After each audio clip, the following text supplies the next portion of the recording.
कोलकाता रे दुष्कर्म कटक रे कुहुळुछि धुआं न्याय पाई ए चित्कार न्याय पाई ए प्रतिवाद कोलकाता आरजीकर मेडिकल घटना को गोटे मास पुरी हेले ए पर्यंत एही घटनार सत्यासत्य पदाकू आसी पारि नाही। एहाकू नेई पश्चिम बंगरे दीर्घ दिन धरी आंदोलन चली पीड़ितांको परिवार को न्याय देबाकू विभिन्न संगठन और छात्र छात्री प्रतिवाद करुछंती।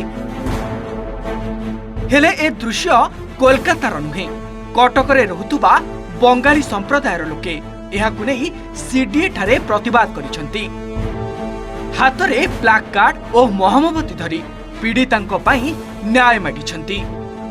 आमे नारी सुरक्षा पई ठिया आइछु कोलकातार जे केसटा हैला सेई पई आमे समस्त विचार मागुछु जस्टिस मागुछु सेई पई आमे समस्त एकत्रित हेलो आज केते निंदा करछुंती आपण ए घटना निंदार तो तार परिसीमा नाही एटार किछु कहिबार भाषा नाही आम पाखरे से आमे विचार चाहिबु तांको ऊपर कथा से जहा करिवे आमे हमरो एटा हमरो ड्यूटी समस्त नारी सुरक्षा पाई तो आमे भाई भनी माने समस्त एकाठी आसिलो आज एकत्रित हेकी जस्टिस पाई बहुत दिन हे गलानी ए घटना 30 दिन हे गलानी ए जाय किछि हेई पारलानी आमे आशा करूछु भलो हबो हमरो सेई पाई आमे लड़ुछु आगु को भी लड़ी की जीवो आपण आशा करूछन जे आउ किछि लोक मते स्वरूप सोळ मिसादु आपण सहित निश्चित आमे भाबुछु समस्त आसंतु आम सहित एकत्रित हेकी समस्त एकाठी जस्टिस पाई आमे लड़ु।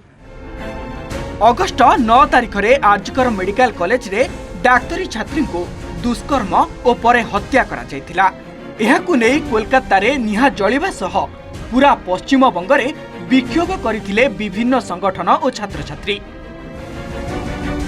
खाली एतिक जे ता नुहे एही घटना धीरे धीरे देश रे पड़िथिला। पूर्वरु ओडिसा रे एहाकू नै डाक्टर माने प्रतिवाद मध्य करथिले हेले एबे पुणी कटक रे बंगाली संप्रदायर लोके प्रतिवाद करी न्याय मागिछंती।